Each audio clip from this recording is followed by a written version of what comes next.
Gold, trusted gold buyers. మీరు తాకట్టు పెట్టిన బంగారాన్ని విడిపించి ఈ రోజు ఉన్న మార్కెట్ ధరకు కొనబడను.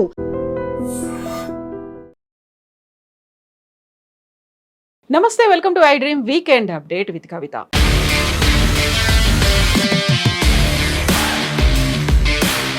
రాష్ట్ర రాజకీయాల్లో సరికొత్త పార్టీ వచ్చింది. అయితే ముందుగా అనౌన్స్ చేసినట్టుగానే పాత పార్టీ పేరుతో సరికొత్త ఎజెండా వచ్చింది.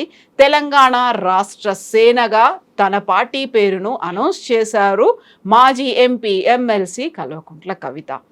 తన ఎజెండా ఏంటో స్పష్టం చేశారు. పాంచజన్యాన్ని పూరించారు. ఇప్పటి నుంచి కవితక్క కాకుండా కవిత అమ్మలాగా తను సేవ చేస్తాను, 3 కోట్ల మందికి అమ్మలాగా మారుతాను, సీఎం అయితే తాను ఏం చేస్తానో ముందే చెప్తూ వచ్చారు.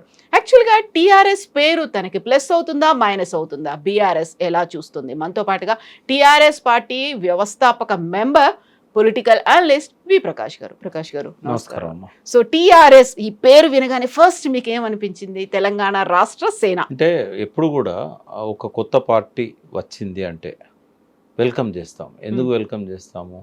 ఫస్ట్ ఇది ప్రాంతీయ అస్తిత్వంతో కూడిన పార్టీగా, ఆ తెలంగాణ పదాన్ని మూసిన పార్టీగా డెఫినెట్గా ఇంకొక ప్రాంతీయ పార్టీ తెలంగాణలో రావడం అనేది అవసరం. కాబట్టి డెఫినెట్గా దాన్ని గుర్తిస్తాం, అప్రిషియేట్ చేస్తాం. కానీ పుట్టుకలోనే బాల్యారిష్టాలు ఉంటే మాత్రం ఆ పాప ఎక్కువ కాలం బతకపోవచ్చు. బాల్యారిష్టాలు అనేటివి కొన్నిసార్లు పిల్లలకు ఉంటాయి. ఆ బాల్యారిష్టం ఏంటంటే అనైతిక పునాదుల మీద వెలసిన పార్టీ. నేను దాన్ని ఎక్స్ప్లెయిన్ చేస్తాను. అంటే మొదటి రోజు ఎవరిని ఏం అనాలనిపించదు, కానీ మీరు ఒక విశ్లేషకుడు నన్ను అడిగారు కాబట్టి చెప్తున్నా. ఎందుకు అనైతిక పునాది అంటే, ఒక ఏబుల్ లీడర్, డైనమిక్ లీడర్ కవిత. ఆమె తెలంగాణలో తనకు తానుగా ప్రజల్లోకి వచ్చి బతుకమ్మను, తెలంగాణ అస్తిత్వ ప్రతీకను ఉద్యమానికి జోడించి ఖండాలు దేశాంతరాలలో ఆ తెలంగాణ బతుకమ్మను తీసుకెళ్ళి ఉద్యమంలో మహిళల పాత్రను పెంచడంలో ఆమె కృషి ఉంది. దాన్ని ఎవరు తిరస్కరించలేరు, దాచిపెట్టలేని వాస్తవం. అంటే ఆమె ప్రూవ్ చేసుకున్నారు. తను బతుకమ్మ అంతకుముందు లేదా? బతుకమ్మ అంతకుముందు ఉంది, కానీ దాన్ని ఉద్యమానికి జోడించి మహిళలను ఇన్వాల్వ్ చేసే ప్రక్రియ 2006 తర్వాత ఆమెతోని ఎక్కువైంది. ఏ మీటింగ్ పెట్టినా కూడా బతుకమ్మ మాట ఆడించడము. అయితే ఖండాంతరాలలో తెలంగాణ ఉద్యమానికి బతుకమ్మ ఒక పెద్ద ప్రేరణ ఇచ్చింది. ఇదంతా ఆమె కాంట్రిబ్యూషన్. తర్వాత ఒక సాంస్కృతిక జీవధారగా తెలంగాణ చరిత్రను ప్రజలకు పంచడంలో ఆమె కొంత కాన్సన్ట్రేట్ చేశారు. పత్రిక పెట్టాలనుకున్నారు. అల్లం రాజయ్య లాంటి వాళ్ళను చాలామందిని ఆమె కొంతకాలం పాటు ప్రయత్నించి వెనక్కిపోయింది, మళ్ళీ ఎందుకో తెలియదు. బట్ తెలంగాణ జాగృతి సంస్థ తరఫున ఆంధ్ర మహాసభ ఆనాటి నిజాం ఆంధ్ర మహాసభ ఆ చరిత్రనంతా ఆమె గ్రంథాలుగా వేశారు. ఇవన్నీ కూడా ఆమె క్రెడిట్స్ అమ్మ. అంటే అటువంటి వ్యక్తి, ఎవరికి వాళ్లకు మూలాలు ఉంటాయి. కేసీఆర్ మూలం తెలంగాణ, కవిత మూలం జాగృతి. తెలంగాణకు పర్యాయ పదం కేసీఆర్, కవితకు పర్యాయ పదం జాగృతి. అంత మంచి పేరును వదిలిపెట్టి ఈ టీఆర్ఎస్ అనే పేరును పెట్టుకోవడం అనేది ఒక అనైతికత. అది నేను అనట్లేదు. ఎలక్షన్ కమిషన్ కూడా ఎప్పుడైతే టీఆర్ఎస్ బీఆర్ఎస్గా మారిందో ఆ పేరు ఓపెన్, ఫ్రీజ్ అనేది ఉండదు. ఆ చట్టంలో ఎక్కడ లేదు. That is the description of election commission. ఎందుకు ఇవ్వరు? అనైతికం కాబట్టి. ఎందుకలా అంటే ఒక పేరు ఒకరు బాగా పాపులర్ అయిన తర్వాత ఆ పేరును వాళ్ళు వదులుకున్నా కూడా వెంటనే ఇస్తే ఏమైందంటే కన్ఫ్యూజన్లో ఉంటారు జనాలు. కాబట్టి చట్టం వేరు, నైతికం వేరు. నైతికత చట్టానికి మధ్యలో చాలాసార్లు ఘర్షణలు జరుగుతూ ఉంటాయి. చట్టంలో ఉన్న ప్రతిదీ నైతికం అని అనుకోవాల్సిన అవసరం లేదు. బట్ నైతికం ఒక్కోసారి చట్టంతో సంఘర్షిస్తుంది. ఇక్కడ ఏమవుతుంది? ఇదే పేరు ఇవ్వడం వల్ల జనం కన్ఫ్యూజన్లోకి నెట్టపడతారు. పేటెంట్ యాక్ట్స్ ఎందుకుంటాయమ్మా? ట్రేడ్ మార్క్ ఎందుకు ఉంటుంది? ఇప్పుడు నేను ఒక హెల్త్ కేర్ కంపెనీ పెట్టడానికని సువిధ, సువైద్య అని ఇట్లా చాలా పేర్లు నేను వెతికాను. వాళ్ళు ఏమంటారంటే, ఆల్రెడీ ఈ పేరుతో ఒక కేటగిరీలో ఉన్నదాన్ని మళ్ళీ మీరు కొంచెం అటు ఇటు చేసినా కూడా ట్రేడ్ మార్క్ అనేది ఇవ్వమంటారు. అయితే అది కమర్షియల్గా కావచ్చు, బిజినెస్ పరంగా కావచ్చు. ఇప్పుడు ట్రేడ్ మార్కులు, పేటెంట్లు పొలిటికల్ పార్టీలకు కూడా ఉంటాయా? అలా రిజిస్టర్ ఎలక్షన్ చేసుకుని ఉన్నారా? కమిషన్ ఇచ్చేటప్పుడు ఏం చేస్తుందంటే ఆల్రెడీ ఒక పార్టీ రిజిస్టర్ అయ్యి రికగ్నైజ్ అయ్యి కొన్ని సంవత్సరాల పాటు మనుగడలో ఉన్న తర్వాత ఉమ్, అది కన్ఫ్యూజన్ అవుతుంది, ప్రజలను కన్ఫ్యూజ్ చేస్తారు. ఇది ఒక మాల్ ప్రాక్టీస్ కింద తీసుకుంటుంది దాన్ని. చట్టంలో అట్లా లేకున్నా ఇట్స్ ఎ డిస్క్రిప్షన్. ఇప్పుడు తెలంగాణ రాష్ట్రం అంటే ఆమెకు దొరకదు, ఉమ్, ఇవ్వకూడదని లేదు రూలు. కానీ ఆ టీఆర్ఎస్ అనే పేరును తెలంగాణ రాష్ట్ర సేన అసోసియేషన్ అనే దాన్ని టీఆర్ఎస్ అని బిగ్గరగా పెట్టుకోవడం అనైతికత. ఉమ్, ఆ పేరు కింద అసోసియేషన్ ఎందుకు పెట్టింది అంటే ఆమె అప్లై చేసిన అప్లికేషన్లో టీఆర్ఎస్ఏ అని ఉంటుంది. ఆ ఏం దాచిపెట్టారు. ఉమ్. ఇదంతా అనైతికం కాదా? అంటే అనైతిక పునాదులు అవసరమా ఆమెకు? ఒక బాల్యారిష్టం అది. ఒక మంచి పునాది మీద ఎదగాలి ఆమె. తెలంగాణ ఆత్మ అంటుంది. తెలంగాణ ఆత్మను ప్రతిబింబించే విధంగా ఉండాలి. ఇప్పుడు గుంపు మేస్త్రి అని పేరు పెట్టుకున్న వ్యక్తి మేస్త్రిలాగా ఉండాలి, అంటే కట్టాలి. కులగొట్టడం మేస్త్రి లక్షణం కాదు. కులగొట్టడానికి బుల్డోజర్లు వస్తాయి, జేసీబీలు వస్తాయి. మేస్త్రి ఎప్పుడు నిర్మాణం చేస్తాడు. అది ఎట్లయితే అనైతికమో ఆ మేస్త్రి అనే పేరు పెట్టుకొని ఆ రకం కులగొట్టడం ఇది కూడా అంతే. ఇప్పుడు టీఆర్ఎస్ ఏ అని పెట్టుకుంటే టీఆర్ఎస్ఏ కొంతవరకు అర్థం ఉంటుంది. ఆమె పెట్టుకున్న పార్టీ అది. ఎక్కడ కూడా నాకు అప్లికేషన్ కనబడతలేదు. కాకపోతే తను అనౌన్స్ చేశారు, మాట్లాడారు కూడా. నేను ఇప్పుడు ఎలక్షన్ కమిషన్ దగ్గర దరఖాస్తు చేసుకున్నాను, వస్తుందనే నేను అనుకుంటున్నాను అనే మాట. అంటే ఆల్రెడీ ఆ ప్రాసెస్ ఎప్పుడో తను స్టార్ట్ చేశారనే కదా. అంటే టీఆర్ఎస్ అని పెడితే ఇవ్వకపోవచ్చు, టీఆర్ఎస్ ఏ అని పెట్టింది కాబట్టి ఇవ్వచ్చు అట్లా. కానీ ఈ రిఫ్లెక్షన్ ఏంటి? టీఆర్ఎస్ అంటే తన తండ్రి ఏ పునాదుల మీదనైతే ఉద్యమాన్ని నిర్మించాడో, ఏ పునాదుల మీద అయితే తెలంగాణ సాధించి దాన్ని బంగారు తెలంగాణ దిశగా నడిపించాడో ఆ పేరును సొంతం చేసుకోవాలనే ఒక దుర్బుద్ధి ఎందుకు అంటున్నా. నీకు చేత కాదంటే అంటే అది అరువు BR తెచ్చుకోవచ్చు. ఇప్పుడు నువ్వు నిజంగానే చేతగాని దానివి, నువ్వు అప్పుడు పెట్టుకుంటే నేనేం తప్పట. నువ్వు అట్లా కాదు కదా, నువ్వు ఒక గొప్ప డైనమిక్ లీడరు కదా, ఈ అరువు తెచ్చుకోవడం ఎందుకు అంటున్నాను నేను. నీ సొంత ప్రణాళికతోని, నీ పాంచజన్యంతో ప్రజలను కన్విన్స్ చేస్తూ తెలంగాణ ఆత్మలాగా, తెలంగాణ అస్తిత్వంలాగా ఎదగాలి కదా నువ్వు. నీకు అంత పెద్ద సంస్థకు నువ్వు లీడరు, నీ జాగృతి పేరుతో పార్టీ పెడితే ఎవరొద్దన్నారు? టీఆర్ఎస్ అనేది ఎందుకు అరువు తెచ్చుకోవాలి? ఇది అనైతికము అంటున్నాను నేను. మీరు అన్నట్టుగా అది ఫ్రీజ్ అయ్యలేదు, ఫ్రీగా ఉంది, బట్ అక్కడ ట్రేడ్ మార్క్ లాగా ఉంటుంది. ఇవ్వరు. టీఆర్ఎస్ ఏ అనేది కనిపిస్తుంది కాబట్టి టీఆర్ఎస్ కాకుండా టీఆర్ఎస్ ఏగా అనౌన్స్ చేస్తారేమో తర్వాత official గా. టీఆర్ఎస్ ఏ అయితే ఇబ్బంది ఏముండదు. ఉమ్, కానీ టీఆర్ఎస్ అన్నప్పుడు ఏమైందంటే ఆ అక్షరాలు అవే కనబడుతున్నాయి ఇవాళ ఉమ్, వాళ్ళ బ్యానర్లలో. అవును. టీఆర్ఎస్ అని స్పష్టంగా చెప్పింది ఆమె. చెప్పినప్పుడు అది అనైతికం. సో తెలుగులో అయితే తెలంగాణ రాష్ట్ర సమితి తెరాస అవుతుంది, ఇది తెరాసే అవుతుంది. ఏదన్నా కానివ్వండి, బట్ అది ఆమె లాంటి ఒక డైనమిక్ లీడర్కు శోభనిచ్చేది కాదు. ఇప్పటిదాకా కవితక్క అనేది ఉంటుంది. ఈ రోజు మాత్రం చాలా క్లియర్గా ట్యాక్స్లో కూడా కవితమ్మ అనేది యాడ్ చేశారు. ఆ తర్వాత కూడా తను 3 కోట్ల మందికి నేను అమ్మలాగా ఉండబోతున్నాను, అమ్మకు తెలుసు ఏమవుతుందో, అక్కడ ఒక ఎమోషన్, ఒక సెంటిమెంట్ అనేది కూడా కనిపించింది. అంటే ఆమె ఆకాంక్ష మంచిదే, ఉమ్, కానీ ప్రజలు అమ్మ అని అనుకోవాలి కదా. ఎందుకు అనుకోరు? అది ఆచరణలో ఆమె నిరూపించాలి. ఒక అనగానే ఛాన్స్ ఇస్తే అనుకోరు కదా. చూపిస్తారు కదా. కాదు, శశికళ కూడా అన్నది జయలలిత తర్వాత నేనే అమ్మను అని. శశికళను అమ్మలాగా ఆదరించలేదు, ఉమ్, జయలలితను ఆదరించదు. కాబట్టి ఆచరణలో రుజువు కావాలి. పువ్వు పుట్టగానే పరిమళించదు, అది పరిమళించాలని కోరుకునే వాళ్ళలో నేను ఉంటా. ఉమ్.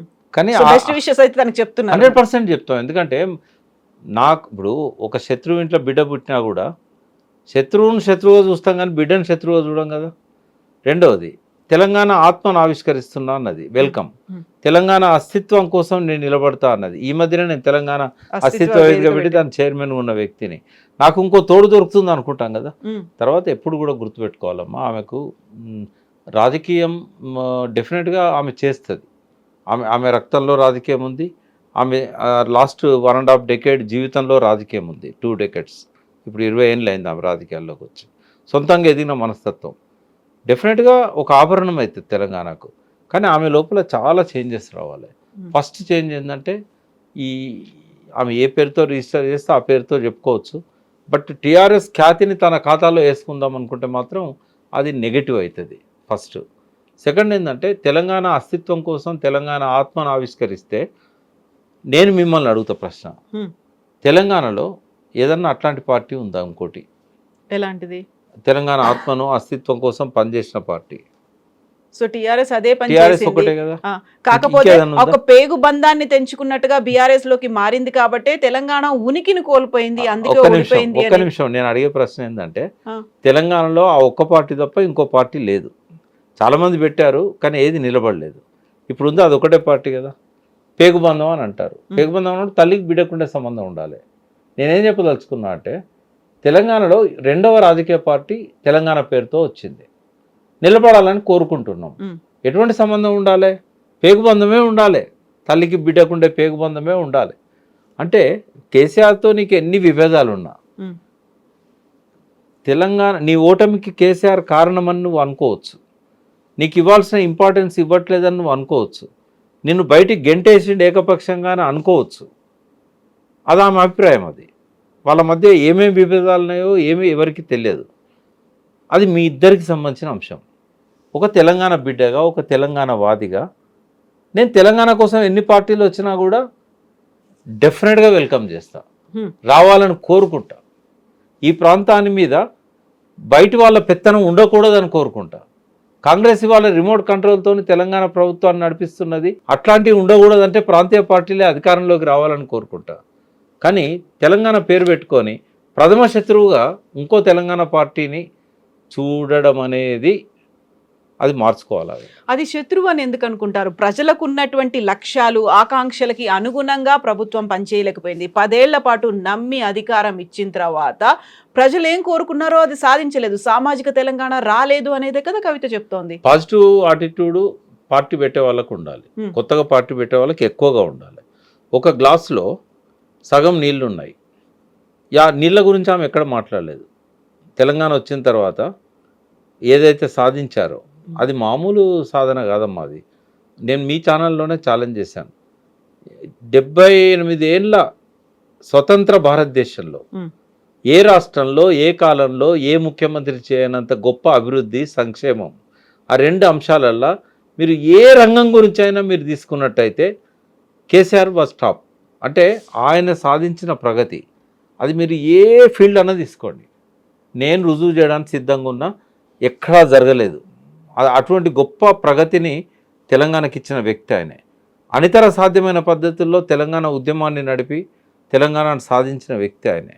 కాబట్టి ఆ వ్యక్తి మీద నోరు పారేసుకుంది. నీళ్ళ గురించి ఒక్క నిమిషం, పుట్టిన రోజే పాజిటివ్గా పోవాలి. ఆమెకు చాలా టైం ఉండే. ప్రెస్ మీట్లు పెట్టి ఏ రంగాలలో కేసీఆర్ అనుకున్న సాధించలేకపోయాడు, తను సాధించబోతున్నది, ఇవన్నీ చెప్పడానికి చాలా టైం ఉంది. కానీ మొదలు పెట్టడమే తండ్రి మీద యుద్ధం. సరే, నీ తండ్రిని నువ్వు తిట్టుకో, నీ తండ్రిని నువ్వు తిట్టుకుంటే మాకేం అభ్యంతరం లేదు. కానీ నీ పునాదులనే ఈ వ్యతిరేకత, ఈ వైషమ్యాలు, ఈ స్పర్ధలు మాకేం అవసరం? అది మీ ఇంటి సమస్య. ఒక తెలంగాణ బిడ్డగా తెలంగాణ పార్టీ రావాలనుకుంటా, కానీ పుట్టుడే ఆయన ఎదిరించుకుంటా, ఆయన తిట్టుకుంటూ వస్తే ప్రజలు ఆదరిస్తారా? తర్వాత సందర్భం వచ్చినప్పుడు ఒక్కొక్క రంగం మీద నువ్వు రివ్యూ పెట్టి కేసీఆర్ ఇట్లా చేయాల్సి ఉండే చేయలేదు చెప్పు, నువ్వు వద్దనను. ఫస్ట్ డే ఎవరైనా కూడా ఏం చేస్తారంటే తన ఎజెండాను ప్రకటిస్తారు, తను ఎందుకు పార్టీ పెట్టిందో చెప్తారు. కానీ ఇంకొకరి మీద వ్యతిరేకత్వం పార్టీ పెట్టిందంటే దానికి చెల్లని రూపాయలు అన్నీ జమ అవుతాయి తప్ప చెల్లే రూపాయలు జమ కావు. అక్కడ తను చాలా క్లియర్గా చెప్తున్నారు. తన ఎజెండా ఏంటి, తన జెండా ఏంటి, తను ఎందుకోసం వచ్చింది అనే మాటలైతే చాలా క్లియర్గానే చెప్తున్నారు కదా. అంటే ఎట్లా ఉందంటే ఎలక్షన్ల ముందు ఇవ్వాల్సిన ఎలక్షన్ మేనిఫెస్టో 2.5 ఏళ్ళ ముందు చెప్తుంది ఆమె. నేను అధికారంలోకి వస్తే నేను వైద్యం ఉచితంగా ఇస్తా, విద్య ఉచితంగా ఇస్తా, రైతులు చాలా మంచి లక్ష్యాలు అవి. ఇవ్వాల్సిందే కూడా, ఇవ్వడం సాధ్యమవుతుంది కూడా. కానీ ఇప్పుడు కాదు కదా. ఎప్పుడు ఏం చేయాలనేది ప్రాధాన్యత క్రమం ఉంటుంది కదా. పార్టీ పెట్టిన రోజు అది ఎవరు ఎక్స్పెక్ట్ చేస్తారు నీ దగ్గర నుంచి? ఇవాళ ఉన్న విషయాల మీద ఏం చేస్తే బాగుంటుంది, ఎట్లా ముందుకు పోతే బాగుంటుంది, నీ రోడ్ మ్యాప్ ఏంది, నీ పక్కన ఉన్న వాళ్ళు ఎవరు, నీ నినాదాలు ఏంటి, నీ విజన్ ఏంటి, నీ మిషన్ ఏంటి, ఇవన్నీ ఉండాలి కదా. అది ఎవరో సరే లేరు సలహాదారులు. ఇప్పుడు మీరు నీళ్ళ గురించి అన్నారు. నీళ్ళ గురించి తన ఒక మాట చాలా అపరిపక్వతగా మాట్లాడారు. కాళేశ్వరం గురించి అందులో నేను ప్రశ్నిస్తేనేమో నన్ను వదిలేశారు. గుంట నక్కలని ఎవరైతే పందికొక్కులు ఉన్నారో వాళ్ళని పక్కన కూర్చోబెట్టుకుని మాట్లాడారు. కేసీఆర్కి పరిణతి లేకుండా పోయింది అనేటువంటి ఒక మాట. నాకు తెలిసి భారతదేశంలో కేసీఆర్ని అంత మాట అనే అంత పెద్ద యోధుడు కానీ, అంత పెద్ద పరిణతి ఉన్న వాళ్ళు కానీ ఈ భారతదేశంలో ఎవరు లేరు. ఒకవేళ మోడీ కేసీఆర్ పరిణతి లేదంటే పరిణతి లేని ఆయన దగ్గర నుంచి 11 పథకాలు ఎందుకు కాపీ కొట్టామని నేను అంట. కేసీఆర్ను ఆ స్థాయిలో పరిణతి లేదు అనేంత టవరింగ్ పర్సనాలిటీలు ఎవరు లేరు ఈ భూమి మీద. ఎందుకంటే 78 సంవత్సరాల్లో ఏ రాష్ట్రంలో జరగనంత ప్రగతిని స్వాతంత్రం వచ్చిన తర్వాత 9.5 ఏళ్లలో చూపెట్టాడు. ఆయనకు పరిణతి లేదు అని అనుకుంటే వాళ్ళని వాళ్ళు తక్కువ చేసుకున్నట్టు. మొన్నటి దాకా సంతోష్, హరీష్, కేటీఆర్ వీళ్ళ గురించే మాట్లాడిన కవిత, వీలైతే కేసీఆర్ వస్తే నా పార్టీలో జాయిన్ చేసుకుంటాను అంటూ ఒక ఆఫర్ ఇచ్చినటువంటి కవిత ఇప్పుడు కంప్లీట్గా కేసీఆర్ మీదే డైరెక్ట్ అటాక్ చేశారు. అంటే ఇంకెలాంటి సంబంధం లేదు నాకు, నేను సపరేట్గా ఇండివిజువల్ ఎంటిటీ, నా పార్టీ ఎవరికి అసోసియేషన్ కాదు, ఎవరి మీద సాఫ్ట్ కార్నర్తో లేను అనేదే చూపించదలుచుకుంది. సాఫ్ట్ కార్నర్గా ఉండకుండా పర్వాలేదు, శత్రు వైఖరితో ఉండకూడదు. పుట్టినరోజే శత్రు వైఖరితో ఉంటే అది ఎట్లుంటుందో భవిష్యత్తు ఆమెకి తెలియాలి. బట్ ఇవాళ మాట్లాడిన 2 మాటలు, నీళ్ళ గురించి ఆమె తప్పు మాట్లాడినప్పుడు నేను దాన్ని కరెక్ట్ చేయకపోతే నాకు తప్పు అవుతుంది. 2 మాటలు మాట్లాడింది ఆమె. పాలమూరు రంగారెడ్డి ప్రాజెక్టు ఆడ కుర్చేసుకొని కూర్చుంటే అయిపోయేది, వచ్చేది కుర్చేసుకొని కూర్చోకుండా ఔరంగాబాదు, మహారాష్ట్ర ఇవన్నీ తిరుక్కుంటూ కూర్చున్నాడు అని చెప్పింది. ఆమెకు పరిణతి లేదు అని చెప్పడానికి ఇంతకంటే బెస్ట్ ఎగ్జాంపుల్ ఏమో అవసరం లేదు. పరిణతి ఆమె వాడిన పదమే. కేసీఆర్ పరిణతిని ప్రశ్నించే ముందు నీ పరిణతి సంగతి ఏంది, ఎందుకు ఆగిందో తెలుసా నీకు పాలమూరు రంగారెడ్డి? ఇప్పటిదాకా ఆయన కట్టింది ఏ పద్ధతిలో ఎట్లా కట్టగలిగాడు? ఎందుకంటే ఎన్జిటి స్టే ఉంది దాని మీద, సుప్రీంకోర్టు ఆంక్షలు ఉన్నాయి. ఆయన ఒక అవకాశాన్ని వినియోగించుకొని ఇప్పటిదాకా కట్టగలిగాడు. ఏంటది? మిషన్ భగీరథ పథకం పెడుతున్నా, నాకు మహబూబ్నగర్కు నీళ్ళు ఇవ్వాలంటే నాకు రిజర్వాయర్స్ లేవు, నాకు ఆ రిజర్వాయర్స్ కట్టుకోవడానికి అనుమతించండి అని చెప్పి డ్రింకింగ్ వాటర్ని అడ్డం పెట్టుకొని సాధించిండు ఆయన. అదే సాగునీరు ఇవ్వడానికి ఒకవేళ 6 నెలల్లో మరి కేసీఆర్ ఇవ్వగలిగేవాడైతే రేవంత్ రెడ్డి 2.5 సంవత్సరాల్లో ఆ పాలమూరు బిడ్డ అయి ఉండి ఎందుకు ఇవ్వలేకపోతున్నాడు? దానికి ఏం అడ్డంకులున్నాయో తెలియకపోతే నీకు పరిణతి ఉండదని నేను ఎట్లా అనుకోవాలి? నువ్వు తెలంగాణ ఆత్మ అయితే నీ తెలంగాణ ఆత్మలో ఈ చిన్న విషయాలు కూడా నీకు తెలియకుండా పోతున్నాయంటే నిన్ను ఒక నాయకురాలుగా మేము ఎట్లా గౌరవిస్తాం, ఎట్లా వెల్కమ్ చేస్తాం? ఆడేంటి అంటే ట్రిబ్యునల్ ఇంకా విచారణ జరుపుతూ ఉంది, నీటి కేటాయింపులు లేవు. కేసీఆర్ కూర్చేసుకొని కూర్చుంటే వస్తుంది అమ్మది? ఇది ఒక అబద్ధం కాదా? పుట్టుకతోనే అబద్ధాలతో మొదలు పెడితే నీ జీవితము అబద్ధాల పునాదుల మీదనా, అనైతికమైన పునాదుల మీదనా నువ్వు ఎదగాల్సింది? ఆ ఇంట్లో ఒక వ్యక్తిగా, ఒక ఆడపడుచుగానే గౌరవిస్తా. కేసీఆర్ను సొంత అన్నలాగా, శోభక్కను సొంత వదినలాగా భావించిన వాడిని, కవితను ఒక బిడ్డలాగా, కేటీఆర్ ఒక కొడుకులాగా ఆ ఇంట్లో పెరిగిన వాడిని నేను. వీళ్ళు ఎదగాలని కోరుకుంటా, వీళ్ళు పుట్టిన తర్వాత పుట్టగానే పరిమళించాలని కోరుకుంటాం. కానీ అనైతిక పునాదులు, అనైతిక అబద్ధాలు ఇవన్నీ పక్కకు పెట్టాలి. అయింది నోరు జారింది. ఇప్పటి నుంచి ఏంటంటే అధ్యయనం చేయాలి ఇరిగేషన్ని. పాలమూరు రంగారెడ్డి, రేవంత్ రెడ్డి కూడా తెగపోవడానికి, కేసీఆర్ కంప్లీట్ చేయకపోవడానికి లీగల్ హర్డిల్స్ అనేటివి ఆమెకు అర్థం కావాలి. 45 టీఎంసీలు ఏవైతే బచావ్ ట్రిబ్యునల్లో రాశారో, గోదావరి కనెక్ట్ చేయగానే గోదావరి అండ్ కృష్ణ అవి డీమ్డ్ టు బి అవైల్డ్ కాబట్టి ఆ నీళ్ళ కోసం కొట్లాడాలి. ఇవన్నీ పక్కకు పెట్టి ఒక అబద్ధాల ప్రచారం మొదటి రోజు ఎత్తుకుంటే ఎట్లమ్మా? రెండవది, ఉత్తమ్ కుమార్ రెడ్డి అంటే నీటి మీద అవగాహన లేదు, ఆయనకి ఎక్స్పెక్ట్ చేయకుండా షాక్ ఇచ్చారు, చెప్పాడు ఆయన. నువ్వు కూడా అట్లా మాట్లాడితే ఎట్లా? ఇప్పుడు 1,00,000 కోట్లు పెట్టి 1,00,000 ఎకరాలకు కూడా నీళ్ళు ఇవ్వలేకపోయారు. ఇది కాంగ్రెస్ వాళ్ళు మాట్లాడితే అర్థం చేసుకుంటాం. ఒక టవరింగ్ పర్సనాలిటీ, నీటిపారుదల రంగంలో ఎవరికి లేనంత, ఏ ఇంజనీర్లకు లేనంత పరిణతి ఉన్న కేసీఆర్ గారి ఇంట్లో, ఆ ఇంట్లో ఒక భాగమై ఆయన కడుపులో పుట్టిన బిడ్డగా ఆ మాత్రం పరిజ్ఞానం లేకపోతే ఎట్లమ్మా? ఇప్పుడు కవిత గారే కొన్ని కోట్లు పెట్టి ఇల్లు కట్టారు, మరి పిల్లర్లే స్లాబ్ వేసినాక ఎందుకు కాపురం చేయలేదల్లా? ఎందుకు షిఫ్ట్ కాలేదల్లకు? మొత్తం గోడలన్నీ పెట్టి ఫినిషింగ్ అయ్యి కలర్స్ వేసినాక ఎందుకు పోయింది? కట్టింది కదా కోట్ల రూపాయలు పెట్టి పిల్లర్స్ వేసి, ఎందుకు పోలేదు అందులకు? అంటే ప్రాజెక్టులు అనేటివి వెంటనే ప్రాజెక్టు కట్టంగానే నీళ్లు రావు, వినియోగం చేసుకోవడానికి ఉండదు, డిస్ట్రిబ్యూటరీస్ కట్టాలి. పిల్లర్లు వేయంగానే స్లాబ్ వేయంగానే ఉండరల్లా.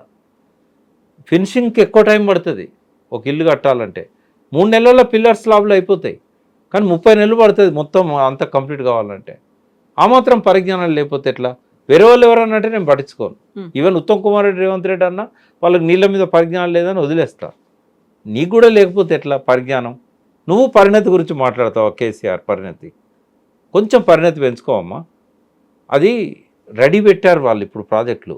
ఇవాళ 1,00,000 ఎకరాలకు వచ్చినాయి, రేపు 45 లక్షల ఎకరాలకు వాడుకోవడానికి రెడీగా పెట్టారు. ఒక కాలనీ కట్టేటప్పుడు గేటెడ్ కమ్యూనిటీలల్లో ముందు వాటర్ ట్యాంక్ కడతారు. నువ్వు 10 లక్షలు పెట్టి వాటర్ ట్యాంక్ కట్టి ఒక్క ఇంటికి నీళ్ళు ఇవ్వలేదంటే ఏమనుకోవాలి? పైప్ లైన్ ఇస్తే ఎన్నిళ్ళకైనా పోతాయి కదా. నువ్వు కాళేశ్వరము 45 లక్షల ఎకరాలకు ఇవ్వచ్చు కదా. కేసీఆర్ గారు ఎప్పుడో మూలకపడ్డ సింగూరు కింద ఆయకట్టు, నిజాం సాగర్ కింద ఆయకట్టు, ఇవన్నీ కూడా అందులో పెట్టాడు. 38 లక్షల ఎకరాల ఆయకట్టు ఎందుకు పెట్టాడు ఆయన? Stabilization of old project. వాటి కింద 4 ఏళ్లలో క్యుములేటివ్గా ప్రతి సంవత్సరం ఇచ్చిన ఆయకట్టు లెక్క కడితే 60 లక్షల ఎకరాలకు నీళ్ళు వచ్చినాయి కదా. అబద్ధాన్ని ఎందుకు దాస్తున్నావు? అంత పంట పండింది అబద్ధమా? తుంగతుర్తి నీళ్లు పోయినాయి అబద్ధమా? అంటే అబద్ధాల గొంతుకతోని నువ్వు గొంతు కలిపితే, తెలంగాణ అస్తిత్వం మీద దాడి చేసే వాళ్ళతోని నువ్వు గొంతు కలిపితే నిన్న అస్తిత్వ ప్రతీకలాగా మేము ఎట్లా చూస్తాం? సో వ్యతిరేక వాళ్ళతో అన్నప్పుడు ఇంతకుముందు మీరు అన్నారు కాంగ్రెస్ వాళ్ళలాగే మాట్లాడుతోంది, ఆ మాట మాట్లాడుతోంది. కాంగ్రెస్ ప్రభుత్వాన్ని కూడా అంతే తీవ్ర స్థాయిలో విమర్శించింది కదా. ఇప్పుడు ఉన్నటువంటి ముఖ్యమంత్రిని కర్కోటకుడితో పోల్చింది. కర్కోటకుడి పాలనలో ఉన్నాము అనే మాట. అది ఆచరణలో చూస్తామమ్మా. ఆమె ఎంతకాలము ప్రతిఘటిస్తుంది. ఆయన కూడా మొదటి రోజే కర్కోటకుడు అనడం కూడా తప్పే. రేవంత్ రెడ్డిని అట్లా అనడం కూడా. మేము ప్రభుత్వానికి సలహాలు ఇస్తాం, ఒత్తిడి తీసుకొస్తామని మాట్లాడాలి. కర్కోటకుడు, గాండ్రకప్ప ఇట్లాంటివి ఎందుకు? నేను ఏమంటున్నా, నిజామాబాద్ దిక్కు నువ్వు పోవాలనుకున్నప్పుడు ఒక నిజామాబాద్ బోర్డు పెడితే సరిపోదు. నువ్వు నిజామాబాద్ బోర్డు పెట్టినప్పుడు నిజామాబాద్ దిక్కు పోవాలి. కానీ నీ దారి పరిగి దిక్కున్నది, నీ దారి వికారాబాద్ దిక్కున్నది. తప్పు కదా అది. నువ్వు నిజామాబాద్ బోర్డు పెట్టుకొని కొడంగల్ దిక్కుపోతే నిజామాబాద్ వస్తుందా? ఎప్పటికీ రాదు. కాబట్టి నీ దిశ, నీ దశ, మేధావులను థింక్ ట్యాంకును పెట్టుకోండి, అనుభవజ్ఞులను పెట్టుకోండి, మంచి దారిలో ప్రయాణం చేయండి. మొదటి రోజు నోరు జారినా కూడా పట్టించుకోము. బట్ రాబోయే రోజులలో మాత్రం కాలు జారద్దు, నోరు జారద్దు. ఇప్పుడు మేధావులు, థింక్ ట్యాంక్ ఇవన్నీ ఉన్నాయి కాబట్టి పాంచజన్యం అనే దాంతో 5 పంచవర్ష ప్రణాళిక అని ఇప్పటికీ మనం చెప్పుకుంటాం. పాంచజన్యం పూరించారు, 5 మెయిన్ అస్త్రాలతో తను ముందుకు వెళ్తున్నారు అంటే అవన్నీ ముందు ఆలోచన లేదా? తను ఇప్పటిదాకా వేసినటువంటి కమిటీలు కావచ్చు, చేసిన పాదయాత్రలు, వాటన్నిటికీ రిఫ్లెక్షనే పాంచజన్యం కాదా? అంటే మొదటి రోజు మాట్లాడిన మాటలల్లో ఆ విజన్ కానీ, ఆ సహృదయత కానీ అదంతా ఏం కనబడలేదు. కొన్ని ఆమె లోపల ఆ వేగం కనబడవచ్చు, ఆ ముఖంలో ఆ ప్రసన్నత కనబడవచ్చు, ఆవేశం కనబడవచ్చు, కానీ దిశ సరిగా లేదు అనేది నాకున్న అభిప్రాయం. దిశను సరి చేసుకున్నట్టయితే దశ మారుతుంది. అదే ఆమె ప్రయత్నం చేస్తే అవుతుంది. ఇప్పుడు ఒక మామూలు నేను ఒక మాట చెప్తాను. హైదరాబాద్లో రిచెస్ట్ పర్సన్ చాలామంది ఉన్నారు, ఎక్కువ మంది ఫార్మా ఉన్నారు. సపోజ్ మైహోం రామేశ్వరరావు కావచ్చు, లేకుంటే ఫార్మాకు సంబంధించిన దివీస్ నిత్యానంద రెడ్డో, ఇంకోరు అరవిందో నిత్యానంద రెడ్డో, దివీస్ సంబంధించిన ఇంకోరు, వాళ్ళ దగ్గర విపరీతమైన డబ్బు ఉంది. లేదా అదాని, ఓ ప్రశాంత్ కిషోర్ను అందరిచ్చేదానికంటే 4 రెట్లు ఎక్కువ ఇచ్చి పెట్టుకున్నాడు అనుకో, ఆయన ప్రధానమంత్రి అవుతాడా అదాని? లేదా రామేశ్వరరావు ముఖ్యమంత్రి అవుతాడా? నిత్యానంద రెడ్డి ముఖ్యమంత్రి అవుతాడా? అంటే పీకే లాంటి వాళ్ళు 60 కిలోమీటర్లు వచ్చిన వాళ్ళను 70 దాకా పోవడానికి కొంత సహకరిస్తారు, 80 దాకా పోవడానికి సహకరిస్తారు. కానీ 0 నుంచి ఉన్న వాళ్ళను 100 దాకా తీసుకుపోగలుగుతారా? తర్వాత రెండవది, చెన్నారెడ్డి కంటే డైనమిక్ లీడర్ తెలంగాణలో లేడు. అప్పుడు ఇప్పుడు ఒక్క విషయంలో మాత్రమే కేసీఆర్ గారికి నేను క్రెడిట్ ఇస్తాను. చెన్నారెడ్డి లోపల డైనమిజం ఉంది, డేరింగ్ ఉంది, కానీ వ్యూహంలో ఎత్తుగడల్లో కేసీఆర్ కంటే గొప్పోడేం కాదు. ఆ ఒక్క విషయంలో కేసీఆర్కు నేను క్రెడిట్ ఇస్తాను. కానీ చెన్నారెడ్డి ఈజ్ ఎప్పుడూ డైనమిక్ లీడరే తెలంగాణలో. 100 సంవత్సరాల 200 సంవత్సరాల చరిత్రలో కూడా ఆయనను మించిన డైనమిక్ లీడర్ లేడనేది కేసీఆర్ గారు కూడా యాక్సెప్ట్ చేస్తారు. అటువంటి చెన్నారెడ్డి నేషనల్ డెమోక్రటిక్ పార్టీ అని పెట్టుకున్నాడు, ఒక అనామకుడిగా పెట్టుకోలే. నిజాం వ్యతిరేక పోరాటం నుంచి, ఆంధ్ర మహాసభ దగ్గర నుంచి, ఆంధ్రప్రదేశ్ ఏర్పడేటప్పుడు తెలంగాణ కోసం కొట్లాడిన వ్యక్తిగా, 69 ఉద్యమ రథసారథిగా, 3 ఏళ్ళు ఆ పోరాటాన్ని నడిపి 14 సీట్లలో 10 మందిని గెలిపించుకున్న యోధునిగా, ఒక 5 సంవత్సరాలు ఇందిరా కాంగ్రెస్ను పరిపాలనలోకి తీసుకొచ్చి దానికి మొదటి ముఖ్యమంత్రి ఆ పార్టీకి. ఇదంతా చరిత్ర ఉన్న చెన్నారెడ్డి నేషనల్ డెమోక్రటిక్ పార్టీ అని పెట్టి డిపాజిట్లు రాలే. అంటే మా ఇమేజ్ వేరు కదా! ఇది పొలిటికల్ ఇమేజ్. అది ఓన్లీ ఒక ఫేమ్ లాగా వచ్చింది. లేకపోతే సినిమాలకు రిలేటెడ్‌గా వచ్చింది. మరి ఎన్టీ రామారావుకు అదే ఇమేజ్తో ఆయన గెలిచాడు కదా, కానీ ఇమేజ్తో కాదు గెలిచింది ఆయన. ప్రజాదరణ ఉంది అక్కడ. ఎందుకు ఎందుకు వాక్యూమ్ ఉంది. హ్మ్. ఆ వాక్యూమ్ ఇప్పుడు లేదు. ఇప్పుడు ప్రజలు డిసైడ్ అయిపోయారు ఎవరికి ఓటు వేయాలనేది. హ్మ్. 2.5 years తర్వాత కాదు, ఇప్పుడు ఎలక్షన్ పెట్టినా 1 yearకి ఎలక్షన్ పెట్టినా ఈ ప్రజాభిప్రాయం మారదు. ఎట్లా సస్టైన్ కావాలి పార్టీ, ఎట్లా నిలబడాలి. ఇంకోటి ఇక్కడ వాక్యూమ్ లేదు. ఇక్కడ వాక్యూమ్ లేదు. చరిత్రలో ఉజ్వలమైన పోరాటాలు చేసిన సిపిఐ సిపిఎంలే ఇక్కడ మట్టి కొట్టుకొని పోయినాయి. ఇక్కడ అవకాశం లేదు. ఇక్కడ 3 పార్టీలే, 3వ పార్టీకే ఇక్కడ స్థానం దొరకట్లేదు. బీజేపీ జాతీయ స్థాయిలో 12 ఏళ్ల నుంచి పరిపాలన చేస్తున్నది. దేశం ఎప్పుడూ చూడనటువంటి ఒక వ్యక్తి అక్కడ ప్రధానమంత్రిగా ఉన్నాడు. ఆయనకు స్కాములు లేవు, కుటుంబాలు లేవు. బట్ అటువంటి ఒక గొప్ప నాయకుని నేతృత్వంలో, డైనమిక్ లీడర్ అమిత్ షా లాంటి వాడి సారథ్యంలో, అధ్యక్షుడు ఎవరైనా ఉండనియండి, ఆ పార్టీ ఇక్కడనే నిలబడలేకపోతున్నది. 12 ఏళ్ల నుంచి ఎన్ని ప్రయత్నాలు చేసినా వాళ్ళకు అడుగు పెట్టడానికి స్థలం దొరకడం లేదు. అటువంటిది ఒక కొత్త పార్టీకి ఎదగాలంటే ఎన్ని విషయాలల్లా వాళ్ళని వాళ్ళు సరి చేసుకోవాలి. ఇవన్నీ ఇంకోటి, భారతదేశంలో వేలాది పార్టీలు వచ్చినాయి, డజన్ల సంఖ్యలో కూడా నిలబడలేదు. ఎనర్జీ నిలబడ్డది ప్రాంతీయ అస్తిత్వంతో. వెస్ట్ బెంగాల్, తమిళనాడులోనైతే ఆనాటి అన్నా డిఎంకే తర్వాత 3వ పార్టీ నిలబడలేదు. ఆడ టీఆర్ఎస్కి ఏంటంటే ఆనాటి పాలన పట్ల ఒక వ్యతిరేకత, ఒక కోపము, దాంతోపాటుగా తెలంగాణ నినాదం అది తోడైంది. కేసీఆర్ ఇమేజ్తో రాలేదు టీఆర్ఎస్. కేసీఆర్ వ్యూహము, ఎత్తుగడలు, తర్వాత ఆనాడు ఉన్న పరిస్థితులు. ఇప్పుడు లేవు కదా అటువంటి. ఎక్కడుంది వాక్యూమ్? ఇప్పుడు ఆ అవసరం ఉంది అనేది గత 10 ఏళ్లలో జరగలేదు, ఇప్పుడు జరగట్లేదు కాబట్టి నెక్స్ట్ తను చేస్తాననేది, తను అమ్మగా మారబోతున్నాను, ఆ తర్వాత తనకు తెలుసు ప్రజలు ఏం కావాలని కోరుకుంటున్నారు అనే దాంతో పాటుగా ఒక డైరెక్షన్ ఉంది. తను సీఎం అవ్వాలి అనేది తన ఆకాంక్ష. నేను ముఖ్యమంత్రి అయిన తర్వాత, పార్టీ పెట్టిన రోజే అంతలా ఎవరు అనౌన్స్ చేశారు, నేను నెక్స్ట్ ముఖ్యమంత్రిని అవుతాను, ముఖ్యమంత్రి అయ్యాక నేను చేస్తాను అనేది అంత కాన్ఫిడెంట్గా చెప్పారు. అంటే రేవంత్ రెడ్డి గారు ముఖ్యమంత్రి కాగానే చాలామంది లోపల ఆస్పిరేషన్స్ వచ్చాయి. తీర్మార్ మల్లన కావచ్చు, కవిత కావచ్చు, ఇంకోరు కావచ్చు. ఆస్పిరేషన్ ఒకటే ఉంటే సరిపోదు. రేవంత్ కలిసి వచ్చింది ఏంటంటే, అప్పుడు కేసీఆర్ గారి మీద కొంత వ్యతిరేకత కావచ్చు, బండి సంజయ్ లాంటి వాళ్ళను బీజేపీ వెనక్కి లాగడం కావచ్చు, ఇట్లాంటివి చాలా కారణాలు, కాళేశ్వరము ఆ టైంలోనే జరగడం కావచ్చు, ఇవన్నీ రేవంత్ కలిసి వచ్చిన అంశాలు. అంతేగాని రేవంత్ లాగా అందరూ ఇట్లా అనగానే 5 ఏళ్లలో ముఖ్యమంత్రి అవుతారా? అది రావాలంటే చాలా చేయాల్సిన అవసరం ఉంటుంది. ఒకటైతే చెప్తున్నాను, క్రికెట్లో కానీ రాజకీయాల్లో కానీ నథింగ్ ఈజ్ ఇంపాసిబుల్. కానీ ఇవాళ ఉన్న పరిస్థితులలో ఫస్ట్ ఆమె ముందున్న లక్ష్యం ఏంటంటే, ఒక చక్కని ఎజెండాతోని, చక్కని విజన్తోని, చక్కని మిషన్తోని ముందుకు రావాలి. సెకండ్ ఏంటంటే, ఈ తిట్టడం మానేసి పాజిటివ్గా పోవాలి. లేకపోతే ఇంట్లో తగాదని తీసుకొచ్చి మన మీద రుద్దుతుంది అని అనుకుంటారు. మూడోది ఏంటంటే, ఆమె మీద ఉన్న మచ్చను తొలగించుకోవడానికి, ఆమె భాషలో చెప్పాలంటే కడిగిన ముత్యంలా బయటికి రావాలంటే నెత్తి మీద ఇప్పటికీ కత్తి వేలాడుతూనే ఉన్నది. మొన్న వచ్చిన తీర్పు అనేది ఫైనల్ కాదు, మళ్ళీ ఎంక్వైరీ స్టార్ట్ అవుతున్నది, మళ్ళీ విచారణ ఎదుర్కోవాల్సి వస్తుంది.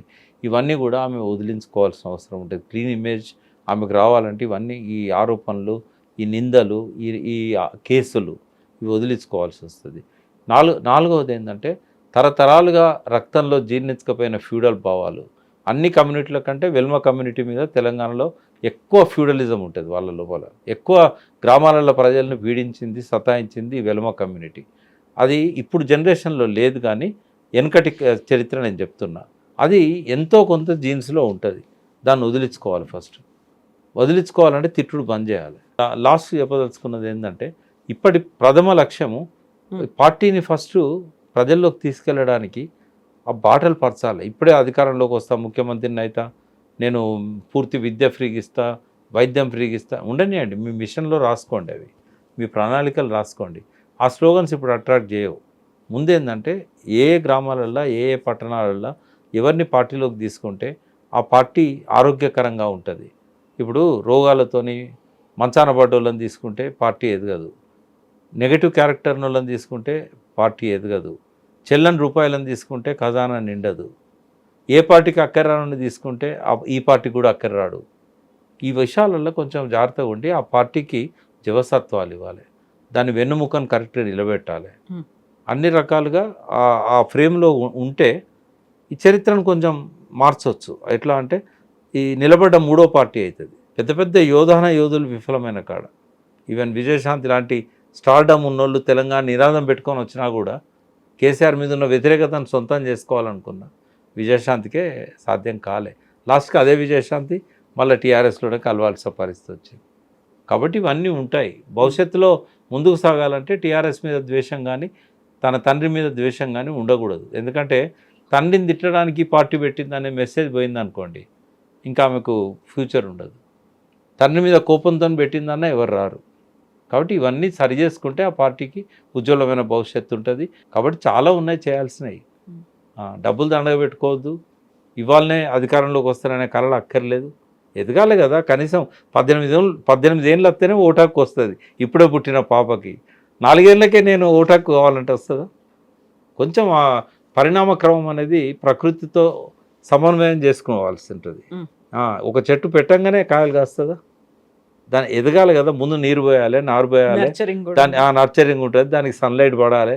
సన్లైట్ అంటే ఒక మెంటరు, ఆ మెంటర్ ఎవరు ఆ పార్టీకి. తర్వాత బహుజన వాయిస్ అంటారు. ఇప్పటిదాకా మీలాంటి అగ్రకులాలు కదా బహుజనులను అణచివేసినాయి. మరి నువ్వు నిజంగానే నీ పార్టీకి ఒక బహుజనున్నో దళితున్నో అధ్యక్షుని ఎందుకు చేయలేదు? చేస్తే కొంత ప్రజల్లోకి వెళ్ళేదేమో. ఎవరు నమ్ముతారు? అగ్రకులాల ఆధిపత్యంలో బహుజనులకు న్యాయం జరుగుతుందా? ఎంతో కొంత కేసీఆర్ కొంచెం డిఫరెంట్. ఎందుకంటే ఆ కులాల యొక్క ఆర్థిక వ్యవస్థను బాగు చేసుకోవడానికి, జీవన ప్రమాణాలు పెంచడానికి గొర్రెలనిచ్చాడు, దళిత బంధు లాంటి స్కీములు పెట్టాడు. ఆయన విషయంలో కొంత మినహాయింపు ఉన్నా కూడా ఇప్పటిదాకా ఏ అగ్రకుల నాయకత్వంలో తెలంగాణనే కాదు భారతదేశంలోనే ఎక్కడ కూడా అగ్రకుల ఆధిపత్యం అంటున్నా. ఎందుకంటే మోడీ అగ్రకులం కాకపోయినా ఆయన బహుజనులకు చేసింది ఏమీ లేదు. అగ్రకుల ఆధిపత్యం నడుస్తుంది అక్కడ. ఆయన కుటుంబం లేదు, కానీ ప్రపంచంలోనే పెద్ద కుటుంబం ఆర్ఎస్ఎస్ ఉన్నది. అందరికీ 2 చేతులు ఉంటే ఆర్ఎస్ఎస్కి 87 చేతులు ఉన్నాయి. బట్ అక్కడ బందీ అయిపోయాడు మోడీ. ఇక్కడ కూడా అంతే, ఏ అగ్రకులం ఆధిపత్యంలో కూడా బహుజనులకు న్యాయం జరగదు. ఒకవేళ నువ్వు నిజంగానే బహుజనులకు న్యాయం చేయాలి, జ్యోతిబా పూలే ఆదర్శాలతోని, అంబేద్కర్ ఆదర్శాలతో పోవాలంటే నీ పార్టీకి బహుజనుని అధ్యక్షుని చేయి, నీ పార్టీకి దళితుని అధ్యక్షుని చేయి. అప్పుడు ప్రజల్లో కొంత చేంజ్ అనేది వస్తుంది.